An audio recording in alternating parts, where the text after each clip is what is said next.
زمین پر پہلا شخص، پہلی مجلس، پہلا گریہ، پہلا ماتم، پہلا پرسہ، پہلا تبرہ۔ حضرت آدم کربلا میں۔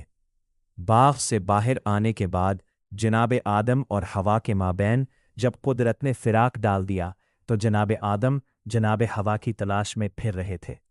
جب سرزمین کربلا میں آئے تو آپ کا دل تنگ ہو گیا، طبیعت مغموم ہو گئی۔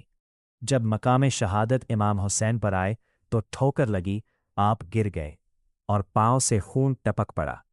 عرض کیا، بار الہا، کوئی ترک اولا تو نہیں ہوا؟ پھر کیا وجہ ہے میں گرا کیوں ہوں اور میرا خون کیوں بہنے لگا ہے؟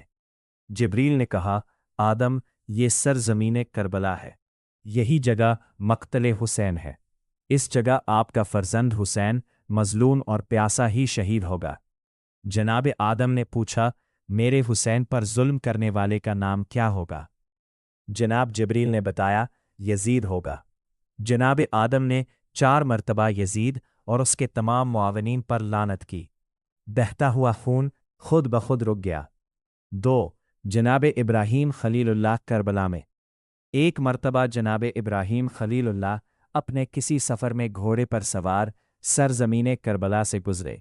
جب آپ مقام مقتل کربلا پر آئے تو گھوڑے کو ٹھوکر لگی۔ جناب خلیل زمین پر آئے، سر پر چوٹ لگی اور خون بہنے لگا۔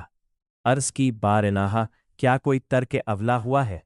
جبریل نے آ کر رب جلیل کی طرف سے سلام کے بعد عرض کیا، ترک اولا نہیں ہوا، یہ مقتل حسین ہے۔ اس کی یاد میں اس کے نام پر تیرا خون بہایا گیا ہے۔ ابھی قاتل حسین پر لعنت کر خون رک جائے گا اور زخم مندمل ہو جائے گا۔ جناب ابراہیم نے قاتل حسین پر لعنت کی، خون رک گیا۔ داسہاد ہر نبی کو کربلا میں کسی نہ کسی مصائب کا سامنا کرنا پڑا۔ کتاب قصص الانبیاء ہے۔ اللہ تعالیٰ کے نزدیک اس کے حبیب رسول اللہ صلی اللہ علیہ وآلہ وسلم کے فرزند مولا حسین کی شہادت کا غم اتنا شدید تھا کہ ہر نبی کو مظلوم کربلا کے مصائب سنانے کو لازم سمجھا اور انبیاء کو کربلا کے سانحہ کا ذکر فرمایا۔ ہر نبی نے گریہ کیا اور قاتلین پر تبرہ کیا اور کئی نبی کا خون بہا کر پرسہ دلوایا۔